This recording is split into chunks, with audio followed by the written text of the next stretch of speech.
গত 17 বছর যে সরকার ছিল তাতে প্রমোশন নিতে পারেনি। আমি কি জানি না গত 17 বছর জয় বাংলা স্লোগান বলে দিয়েছে বোর্ডে, সেই ছবি কি আমার কাছে নেই? আর আপনারা যদি আমার দায়িত্ব পালন না করেন, আপনি কি মনে করেন আমি আপনাকে সেখানে সুস্থভাবে থাকতে দেবো? তাই না?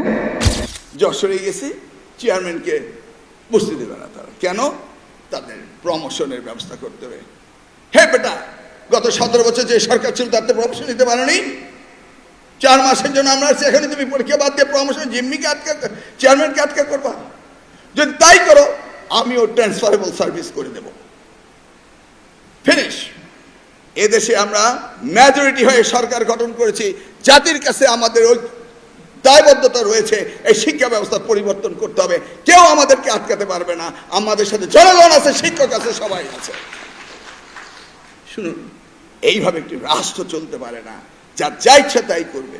আমি কি জানি না গত 17 বছর জয় বাংলা স্লোগান বলে দিয়েছে বোর্ডে, সেই ছবি কি আমার কাছে নেই?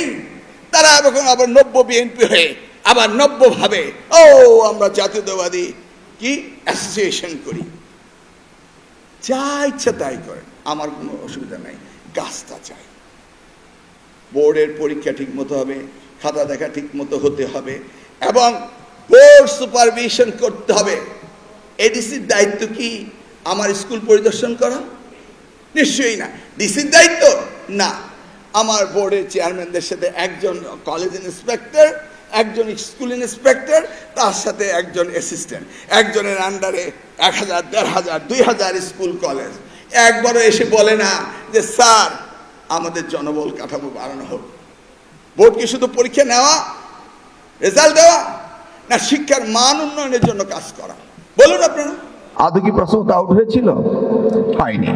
কিন্তু এই যে বিভ্রান্তিকর নিউজ দিল, সেই জন্য আমরা পুলিশ ডিপার্টমেন্টের সাথে কথা বলেছি। যদি কেউ এই ধরনের নিউজ দেয়, police has the authority to ask the question. তাকে কাস্টডিতে নিয়ে যাওয়া, কোশ্চেন জিজ্ঞেস করা। যদি সেখানে সত্যতা পায়, দ্যান ইটস ওকে। সত্যতা না পেলে তাকে হি শুড বি অ্যারেস্টেড। আমি রাইট? আপনি প্রপাগান্ডা করবেন, আমাদের শিক্ষা ব্যবস্থাকে ধ্বংস করবেন, আপনি ভাইরাল হবেন, আর আমরা সবাই কি চুপ করে বসে থাকতে পারি? প্রশ্নপত্র আউট হবে না, কিন্তু বিভ্রান্তিকর নিউজ দিবেন, এটা কি বিচার হতে হবে না? এই জন্য সাইবার অ্যাক্টের পরিবর্তন হচ্ছে এবং আমাদের আইনও রয়েছে যে এই ধরনের বিভ্রান্তিকর নিউজ যারা দিবে তাদেরকে দণ্ডনীয় অপরাধ হিসেবে না হবে। নকল কিন্তু এখন হচ্ছে না, হয় তেমন একটা হয় না। আমরা এসে পরীক্ষা দিয়েছি, দেখেন নকল হয়নি, প্রশ্নপত্র আউট হয়নি। এত সুন্দর পরীক্ষা হয়েছে যে বাংলাদেশের মানুষ টেরই পায়নি। আবার বলে কি মিলন সাহেব কি করলেন, কিছুই তো দেখছি না। এত বড় একটা পরীক্ষা হয়ে গেল, এটা কি সুন্দরভাবে হলো? এটা কি একটা ভালো কাজ হয়নি? ধরুন বৃত্তি পরীক্ষা বিগত সরকার নিতে পারেনি, আমরা নিলাম। ক্লাস 8-এরটা নিলাম, 5-এরটা নিলাম, একদম ঝামেলাবিহীন হয়ে গেল, কোনো রকম টো শব্দ নেই। কারণটা কি জানেন? এবারে ম্যাজিক বলতে পারবেন? এবার ম্যাজিক কি? হেলিকপ্টার, দৌড়লাভ, ঝাঁপ, সারা বাংলাদেশ ঘুরে বেড়ানো, কিচ্ছু করিনি।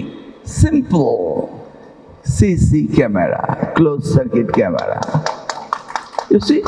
তারা যন্ত্র ব্যবহার করছে, তারা ডিজিটালি নকল করতে চাচ্ছে, আমরাও ডিজিটালি তাকে প্রোটেকশন দিচ্ছি।